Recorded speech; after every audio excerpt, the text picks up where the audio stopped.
Morjesta. Mä oon Miksu. Mä esittelen teille pikkusen Raisen kauppaopistoa, eli tulkaas perässä. Raisen kauppaopisto järjestettiin vuonna 1967. Tässä on hieman meidän liikuntasalia. Eli liikuntasalissa harrastetaan liikuntaa ihan siinä, missä muissakin oppilaitoksissa harrastetaan. Täällä esimerkiksi järjestettiin ensimmäiset kauppaopiston business danceit, eli vanhojen tanssien ns. Samanlaiset tanssiaiset sitten tokaluokkalaisille.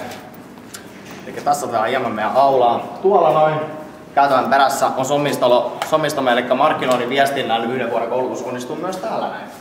2011 syksyllä meille rakennettiin tämmönen pieni kuntosali. Ja sitten tuonne kuntosalille ei ole vielä kaikkia mahdollisia laitteita saatu, mutta on siellä sen verran laitteita, että saadaan kuitenkin aikakulmaa sitä opiskelijoiden kesken. Meidän koulusta on valmistunut aika paljon erilaisia ammatteja. Esimerkiksi sihteereitä, palkanlaskijoita, asiakaspalvelijoita, kirjanpitäjiä ja ihan omien yritysten johtajia valmisteluja. Harjoitusyrityksessä koko luokka on pyhitetty yrityksen harjoittelemiseen, eli siellä toimisto, taloushallinnon ja kaupan alan hommeleita, sitä harjoitellaan koko täysin hommeleita. Täällä auditoriossa ollaan järjestetty erilaisia seminaareja, esimerkiksi Jethro Roosted tuli tänne joskus paikan päälle antamaan hyviä viikkeleitä työelämään. Opettajahuoneessa opettajat nauttivat sitten oppituntien välissä pikkusen kahvia ja rentoutuvat ja vaikka päivän kuulumiset.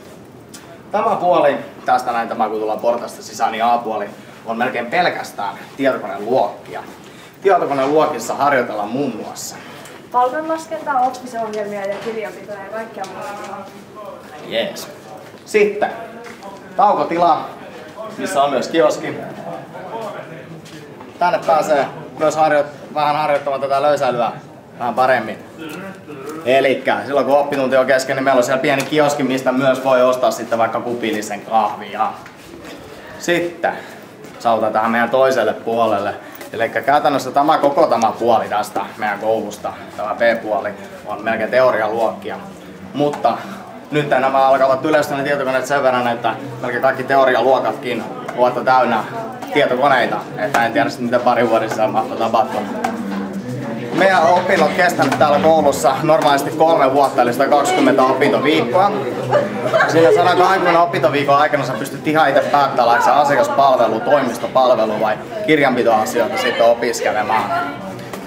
Sitten kun sä oot käynyt sen, niin sä oot ihan valmis sitten lähteä opiskelemaan vaikka ammattikorkealta tai yliopistoon. Studioluokassa harjoitellaan erilaisia kieliä. Welcome to Business College. Ja siellä kaikkea muutakin voi tehdä. Mutta siinä oli meidän Raisen kauppaopisto kaikessa lyhykäisyydessään. Jos haluatte tulla tänne tutustumaan, niin kannattaa tulla paikan päälle katsomaan. Ei siinä muuta, tervetuloa tiimiin ja nähdään syksyllä.